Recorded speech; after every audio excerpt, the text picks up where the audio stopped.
दोस्तों नमस्कार, मैं आपके साथ विजेंद्र फॉर और आप देख रहे हैं B4 न्यूज। दोस्तों आज की इस खास चर्चा में हमारे साथ मौजूद हैं हरियाणा बीजेपी के चाणक्य कहे जाने वाले और हरियाणा बीजेपी के प्रदेश महामंत्री एडवोकेट वेदपाल जी।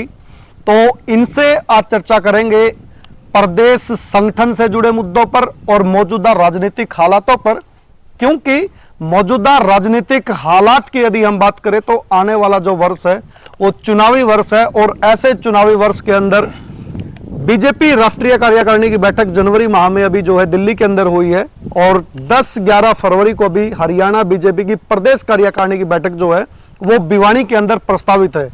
तो नमस्कार जी। सबसे पहले आपके सभी दर्शकों को मेरी राम राम जी।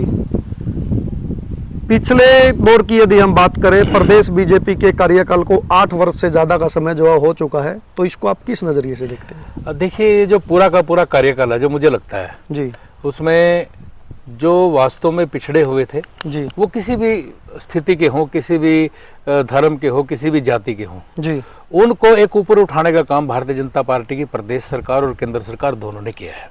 जी, अगर मैं इसमें चर्चा करूं जी, अंत्योदय की, यानी जो आदमी सबसे पीछे है, जी, तो वही पूरा का पूरा सिस्टम जो संत रविदास जी ने कहा था कि ऐसा राज मैं चाहूँ सबको मिले अन्न और मैं रहूं प्रसन्न, जी, तो 80 करोड़ लोगों को राशन देना, मुझे लगता है संत रविदास जी की अभी अभी जयंती गई है और उस पर ही आधारित ये हमारा जो भारतीय जनता पार्टी का वो काम चल रहा है। चाहे शौचालय खुलवाने, उज्ज्वला की गैस देनी, जनधन खाते 48 करोड़ खुलवाने और फिर कोरोना में उनमें पैसा डालना, यानी पूरी तरह से भारत का नागरिक वो भरपेट खाना खाए और उसके बाद वो काम में आगे बढ़े इस सोच के साथ, और देश की सीमाएं मजबूत कैसे हो, कोई गड़बड़ करे तो अंदर घुस के क्यों ना मारना पड़े, तो ये सारी रणनीति के तहत और देश में विकास हो।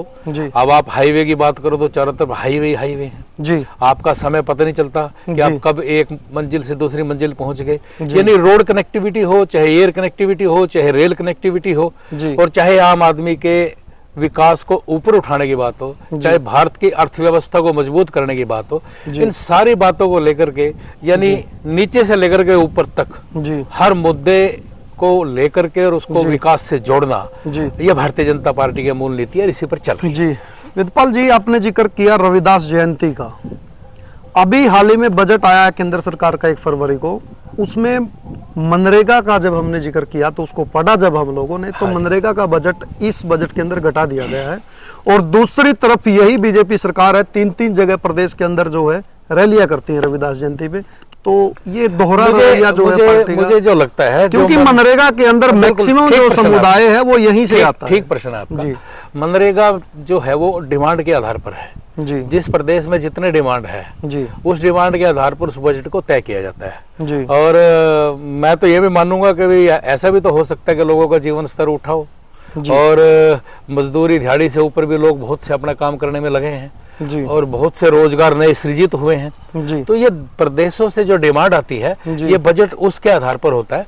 और मामूली कमी आई है, कोई इतनी कमी नहीं आई कि इसमें पूरा का पूरा बजट में ही गड़बड़ हो गई हो जी। तो रोजगार की आपने बात की, प्रदेश की यदि मैं बात करूं तो लगातार चौथे वर्ष जो है 37.4% की दर से हरियाणा जो है बेरोजगारी के मामले में भारत में नंबर 1 बना हुआ है। इसको आप कैसे देखते हैं? देखिए, मुझे लगता है ये जो रिपोर्ट जिसने दी है मैं उससे सहमत नहीं हूँ। CMI की रिपोर्ट पर वो आधारित भी नहीं है। मैं इसका कारण बताता हूँ। पहले अगर सरकारी नौकरी की बात करें तो आपको ध्यान होगा जब चौटाला साहब की सरकार थी 6 साल जी, तो 11,800 लोग सरकारी नौकरी में लगे थे जी। और मैं बात करूं अगर हुड्डा की जी, तो वो लगभग आंकड़ा 22,000 समथिंग था जी, लगभग 9-10 सालों में जी, जी, जी। और अगर मैं बात करूं हरियाणा में अपनी सरकार की इन 8-8.5 सालों में, तो अब तक 1 लाख से ज्यादा पारदर्शिता के आधार पर हम बच्चों को नौकरी दे चुके हैं जी। तो इसलिए ये कहना कि रोजगार में हम पिछड़ गए, हाँ मैं एक बात जरूर मानता हूँ कि डिमांड बढ़ी है जी। और डिमांड क्यों बढ़ी है? क्योंकि शिक्षा बढ़ी है जी। पहले कम शिक्षित लोग होते थे, अब शिक्षा का बहुत ज्यादा प्रचार प्रसार बढ़ा है और हर परिवार, हर माँ बाप ये चाहता है कि उसका बच्चा पढ़े, तो डिमांड भी बढ़ी है लेकिन रोजगार भी बढ़े हैं। और जैसे कई प्रकार की योजनाएं सरकार ने चलाई, विशेषकर मैं अगर कौशल का जिक्र करूं, कौशल विश्वविद्यालय, विश्वकर्मा कौशल विश्वविद्यालय बनाया जी। और मुझे याद है कि पीछे शुगर मिल में उसकी जरूरत थी वेल्डर की, तो वो बच्चे ढूंढने पड़े। तो यानी इस प्रकार का जो कारीगर बच्चे हैं उनकी डिमांड स्किल वाला स्किल जिसको आप कह सकते हो, उनकी डिमांड लगातार बढ़ रही है और रोजगार भी लोगों को मिल रहे हैं और इंडिपेंडेंट रोजगार भी बने। अब जितने हाईवे हैं उन पे कितने ढाबे बने होंगे, उन पर कितना रोजगार सृजित हुआ है। तो इसी प्रकार रोजगार भी बढ़ा है, छोटे छोटे उद्योग लोगों ने लगाए हैं। तो इसलिए रोजगार में कहीं कोई कमी नहीं है। और औद्योगिक क्षेत्र, अच्छा एक बात और, अर्थव्यवस्था कैसे बढ़ रही है? अर्थव्यवस्था इसलिए बढ़ रही है कि नए नए उद्योग लग रहे हैं। आज तो अब की बार 26 जनवरी पे जितने भी 26 जनवरी की परेड में दिखाई गई प्रदर्शनियां वो सारी भारत निर्मित थी, यानी मेक इन इंडिया थी। अब मोबाइल की अगर मैं बात करूं तो नोएडा में एक फैक्ट्री हुआ करती थी, आज वहाँ 250-300 फैक्ट्रियां हैं। तो वहां पर बच्चे रोजगार में लगे हैं। तो एक बहुत बड़ा रोजगार का अवसर लगातार आगे बढ़ रहा है। हाँ, ये बात ठीक है कि शिक्षा बढ़ी है तो उसके हिसाब से डिमांड भी बढ़ रही है। जी साथियों, 3 बात जो है वेदपाल जी की चर्चा से निकल करके आई हैं, एक रोजगार का, दूसरा शिक्षा का और तीसरा अर्थव्यवस्था का। तीनों पर डिटेल से बात करेंगे। आपने रोजगार की जहां तक बात की है कि 1 लाख से ज्यादा, हालांकि वो आंकड़ा 98,000 था जो मुख्यमंत्री ने विधानसभा पटल में रखा था, लगभग 1 लाख। तो उसमें कहीं ना कहीं हर रैली के अंदर जो है मुख्यमंत्री के द्वारा भी और संगठन प्रदेश अध्यक्ष जो है उनके द्वारा भी ये दावा किया जाता है कि बिना पर्ची और बिना खर्ची किए। लेकिन अनिल नागर जी जो सेक्रेटरी हैं वहां मौके पर 1 करोड़ रुपए से ज्यादा कैश मिलता है। तो इसको देखिए, आपने बिल्कुल सही बात पकड़ी जी। कभी ऐसा होता है, कभी ऐसा होता है कि सरकार अपने अधिकारियों को खुद पकड़वाए जी, ये इसी सरकार में है, वरना तो सरकारें बचती हैं। दुड़ाराम के जो ड्राइवर थे उस पे भी इस बात से सरकारें बचती हैं जी कि वो अपनी इमेज को खराब ना करे और जो भ्रष्ट आदमी है वो किसी भी सिस्टम में है जी, वो उसको पकड़वाती नहीं है जी। लेकिन हमारे मुख्यमंत्री तो ऐसे हैं कि अगर अनिल नागर भी फंसेगा ना तो उसको अंदर दिया जाएगा, अगर डीटीबी भी पकड़ा जाएगा तो उसको अंदर दिया जाएगा। और उसका रिजल्ट अभी लगभग 150 के करीब HCS की भर्ती में बच्चे लगे हैं जी। और 5, 5:30, 6 बजे इंटरव्यू खत्म हुआ और रात को 10 बजे लिस्ट आ गई जी। अब उसमें हमारे आसपास के भी जो बच्चे लगे हैं उनको मौका ही नहीं मिला कि वो कहीं किसी के पास जाएं जी। तो आप इसको क्या मानते हो? और ऐसे बच्चे हैं जिनका राजनीति से दूर दूर तक कोई लेना देना नहीं है, नहीं तो मैं नाम गिनवा सकता हूँ, हालांकि वो गलत है कि अभी किस नेता का कौन भतीजा, कौन साला, कौन HCS लगा था। तो वो पूरी की पूरी व्यवस्था जब HCS में खत्म बिल्कुल हुई है तो ऐसे ही सभी नौकरियों में है। और जब 18,000 बच्चे लगे थे डी ग्रुप में तो मुझे पता है ऐसे ऐसे घरों में चिराग जले थे कि जिसके बारे में हम सोच भी नहीं सकते।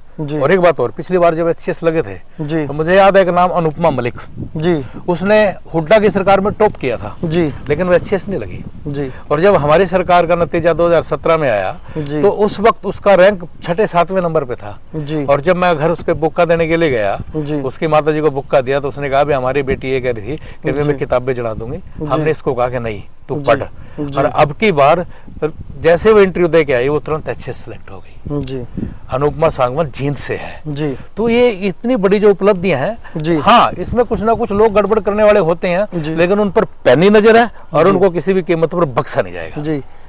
आपने बहुत अच्छा जिक्र किया कि किसी को भी बख्शा नहीं जाएगा, लेकिन वहां पर मामला SIT जब बिठाई गई थी तो ये आया था कि ऊपर तक भी जो है हाथ इसके हो सकते हैं। और इसी कड़ी में विनोद खरब जो कि आपका पानीपत जिला से जुड़ा हुआ था पार्टी के अंदर, और दूसरा जो है आपके यहाँ जो निर्दलीय विधायक पुंडरी से उनके बेटे के द्वारा वो जो लेन देन की बात है वो की गई थी। और मैं कमीशन के जो मेंबर थे, मैं नाम नहीं लेना चाहूंगा, वो उन पर ये सीधे सीधे आरोप उसमें बिल्कुल उसमें मुकदमा दर्ज है। तो आपने कहा कि ये एकमात्र ऐसी पार्टी है कि जो कभी भी अपनी को भी नहीं बख्शती है, लेकिन आपसे अच्छा तो आम आदमी पार्टी ने पंजाब में किया है, मंत्री को अंदर कर दिया। या तो पार्टी के तो किसी पदाधिकारी पे या किसी आदमी पे कोई जांच ही नहीं चल। मैं अभी बताता हूँ जी। सबको पता है कि भी नौकरियों में कोई भ्रष्टाचार नहीं है जी। अब जो एक शब्द है ठगी जी, और जो आदमी ठगता है जी वो केवल ठगी मारता है जी। वो किसी का नाम लेगा जी, वो किसी को बहकाएगा जी, वो उसको शीशे में उतारेगा जी, और शीशे में उतार के वो पैसा लूट लेगा और आगे वो कहीं होगा नहीं। हालांकि जांच का विषय है जी, लेकिन ऐसा बहुत बार होता है। और बहुत से लोगों का नाम लेकर के आप, क्योंकि आप तो देहात से उससे जुड़े हो जी, आपको भी इस बात का पता है कि किसका नाम कौन प्रयोग कर ले। लेकिन ये जो ठगी करने वाले लोग हैं बहुत शातिर होते हैं और इनको बख्शा नहीं जाएगा। इसलिए उसकी भी एफआईआर दर्ज हुई जिसका आपने अभी जिक्र किया, और पहले नागर के भी एफआईआर दर्ज हुई और वो दोनों जेल में भी रहे। तो इसलिए एक प्रक्रिया है, इन्वेस्टिगेशन की, लेकिन मुझे लगता है कि ये जो ठगी के मामले हैं, ये ठगी के मामले में आदमी ठगता है। अब जैसे अकाउंट में से पैसे किसी ने निकाल लिए, उसको कहा गया वैसे मुझे ये जरूरत है, मुझे ये जरूरत है, उसको ट्रैप किया उसने।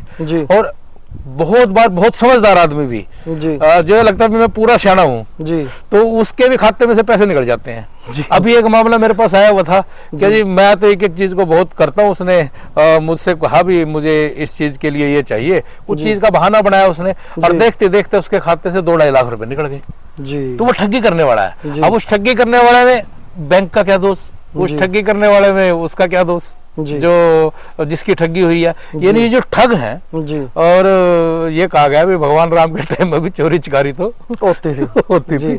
तो ये जो ठग है, इनसे हमें भी बचना चाहिए। और जब इतने बड़े लेवल पे पारदर्शिता से नौकरी मिल रही है, तो मुझे लगता है समाज में जो हम सब रहने वाले हैं, हम सब जागरूक भी करें और इनके झांसे में ना आए, ये प्रायोरिटी है। मुख्यमंत्री साहब के द्वारा एक स्टेटमेंट जो है कई बार दोहराई गई है कि इस व्यवस्था के अंदर वो लोग बेरोजगार हुए हैं जो भ्रष्टाचार में संलिप्त हुए। इसको कैसे देखते हैं? तो आपको लगता नहीं ये बात ठीक है?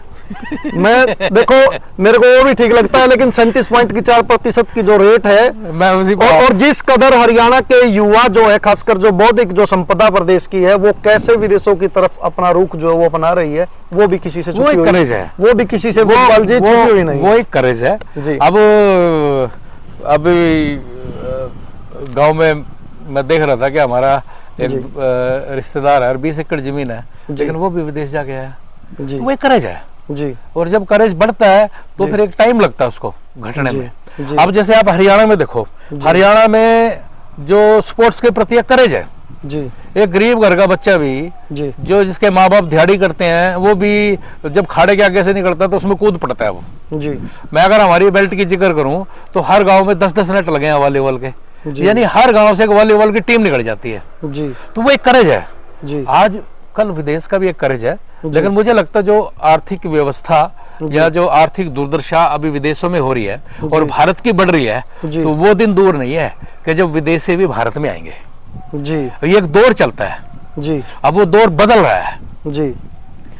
आपने जिक्र किया था शिक्षा का, कि शिक्षा बढ़ी है तो निश्चित रूप से डिमांड बढ़ी है बाजार के अंदर। बिल्कुल बढ़ी है। शिक्षा का जहां तक हम बात है, तो इस मौजूदा सरकार के कार्यकाल में हम यदि बात करें, ये मुख्यमंत्री साहब के द्वारा विधानसभा पटल पर रखा गया आंकड़ा है कि 396 स्कूल जो हैं इस सरकार के द्वारा कार्यकाल के अंदर जो है वो बंद किए गए। हाँ, ये बात बिल्कुल ठीक है। तो कहाँ तो शिक्षा जब बढ़ रही है तो उसका जो है बढ़ने चाहिए, और दूसरी तरफ आप उसका इससे कोई ताल्लुक नहीं है। मैं बताता हूँ जी। हमारे पास ये गाँव है लड़ी जी, वहाँ 4 बच्चे थे जी, और वो भी रिकॉर्ड में थे जी। कभी आते थे कभी नहीं आते थे जी। तो मैंने वो जो लिस्ट देखी, उसमें जो मैक्सिमम स्कूल है वो है जिनमें 17-18 से कम बच्चे हैं जी। यानी जहाँ पर स्कूलों में बच्चे ही नहीं है, उसमें होता क्या है कि जैसे मेरे गांव के 1 किलोमीटर के पास कोई दूसरा अच्छा स्कूल है, अच्छा जैसे हम शेखुपुरा स्कूल में पढ़ने के लिए जाते थे, यहाँ से पैदल 3 किलोमीटर दूर, 4 किलोमीटर दूर, और 4 किलोमीटर दूर हमारे से करनाल शहर भी है 5 किलोमीटर दूर। लेकिन प्रेफर किसको किया? शेखुपुरा को किया, क्योंकि उस वक्त शेखुपुरा स्वाणा स्कूल का जो रिजल्ट है वो हमारे एरिया में सबसे बेस्ट था। तो कहीं पर जो आसपास अच्छे स्कूल होते हैं तो माँ बाप सोचता है कि उन अच्छे स्कूलों में भर्ती कर दें, और ये जो बंद किए हैं इसमें टीचर ज्यादा थे और बच्चे कम थे, और उनको वो ऑफर है कि जैसे ही वहाँ बच्चों की स्थिति सुधरेगी तो उनको खोल दिया जाएगा।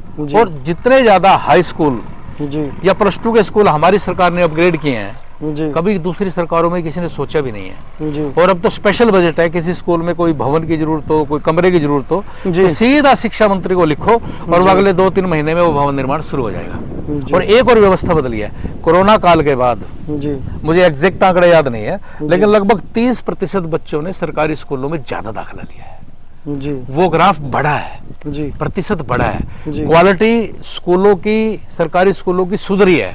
हर महीने उनके जो टेस्ट होते हैं, मंथली टेस्ट, उसमें लायबिलिटी टीचर की है जी। तो अब स्थिति बहुत सुधरी है और बहुत अच्छा एक माहौल स्कूलों में, अब सरकारी स्कूलों में हमने डेवलप किया है जी। तो रोजगार और शिक्षा का आपस में अंतर संबंध जो है वो शुरू से ही रहा है। बिल्कुल रहा है जी।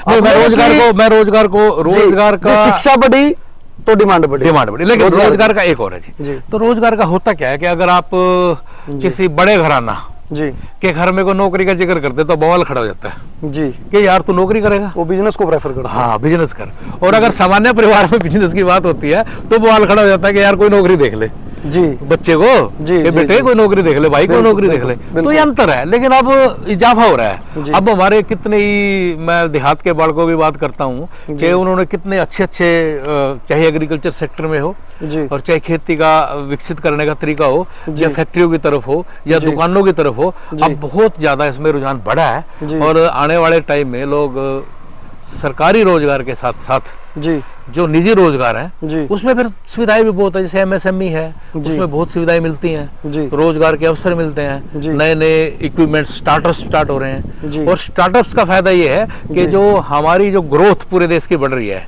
जी। इकोनॉमिक ग्रोथ, जी वो उसमें सबसे बड़ा योगदान स्टार्टअप का है, नए नए जी। कामों का है। जी। तो रोजगार का मतलब रोजगार से है, मैं उसको केवल सरकारी नौकरी की नजर से नहीं देखता, उसको काम करने की नजर से देखता हूँ। जी चलो रोजगार को छोड़ के सरकारी नौकरी भी बात कर लेते हैं। कमीशन ने हरियाणा सरकार के दिशा निर्देशानुसार 4,58,000 जो स्वीकृत पद हरियाणा के अंदर थे उनको घटाकर 445 ले आए हैं। तो ये 13,500 का जो रोजगार पे जो कटौती की गई है, इस पे क्या कहना चाहोगे? नहीं, ये कोई परमानेंट नहीं और है। एक विपक्ष का आरोप है कि 1,82,000 से ज्यादा पद जो है वो खाली पड़े हैं प्रदेश के नहीं, अंदर। देखिए जो मैंने बताया ना, लगातार जी। भर्ती चल रही है। जी अभी कॉमन एंट्रेंस टेस्ट हुआ जी तो अभी लगभग 32-33 हजार जी भर्तियां जी अब अगले इस साल में होने वाली हैं। जी पुलिस की अभी 6500 की भर्ती हुई थी, जी आगे फिर उसमें महिला भी पुरुष भी हैं। जी अब भी वो भर्ती कंटिन्यू है, जेई जी। की भर्ती हो रही जी। है। अभी हमने लगभग 900 डॉक्टर भर्ती किए थे, जी जिसमें से 800 से ज्यादा ने ज्वाइन किया है, जी एमबीबीएस डॉक्टरों ने। जी तो ये लगातार काम चल रहा है और कोई भर्ती की प्रक्रिया एक दिन में पूरी नहीं होती। जी। अब कितना बैकलॉग था जब हमारी सरकार आई, हमने कितने लोग भर्ती किए, जी लेकिन व्यवस्था के लिए और भर्ती करने पड़ेंगे। जी लेकिन मुझे लगता है कि उस व्यवस्था पे लगातार काम चल रहा है। अगर सरकार रुक गई हो जी। तो आक्षेप सही है, लेकिन अगर काम चल रहा हो, जी। अभी कल ही परसों ये लिस्ट आई 155 लोगों की एचसीएस की, जी तो ये लगातार काम चल रहा है, क्योंकि अफसरों की भी भर्ती जरूरी है, कर्मचारियों की भी भर्ती जरूरी है। और आने वाले दिनों में 1 लाख से ज्यादा पदों पर भर्ती भी की हाँ, जाएगी। भर्ती भी की जाएगी। उसमें 32,000 तो मैं बता रहा हूँ उसी जल्दी आने वाली है। उसी में विपक्ष का ये आरोप है कि जो सरकार पिछले 8 साल में 98,000 पद भर पाई, तो सरकार का तो 1-1.5 साल बचा है, इसमें वो 1 लाख से ज्यादा भर्ती कैसे? नहीं, इसमें जैसे कॉमन एंट्रेंस टेस्ट हुआ, जी। उसमें एक स्क्रीनिंग हो गई है। जी वो ये नहीं कह सकते अब, क्योंकि वो पिछले 1.5 साल से वो प्रक्रिया चल रही थी जी और वो प्रक्रिया फाइनल हो गया है। जी अब तो उसमें साधारण सा काम रह गया है। जी एक प्रक्रिया को डेवलप करने में और तैयार करने में जी और फिर इम्प्लीमेंट करने में, जी फिर उसमें देर नहीं लगती। उसको डेवलप करने में तैयार, जैसे एक मकान है, आप मकान बनाओ, जी। मकान बनाने में पहले नींव खोदनी पड़ेगी, फिर दीवारें खड़ी करनी, फिर दीवारें खड़ने के बाद लेंटर पड़ेगा, कभी उसमें शटरिंग फिट होगी, और फिर उसके साथ साथ जब वो व्हाइट वाश पे आ जाएगा, फिर वो जैसे खड़ा हो गया ना ढांचा, फिर आदमी का हौसला बन जाता है, अभी मकान बन गया, फिर काम की स्पीड हो जाती है।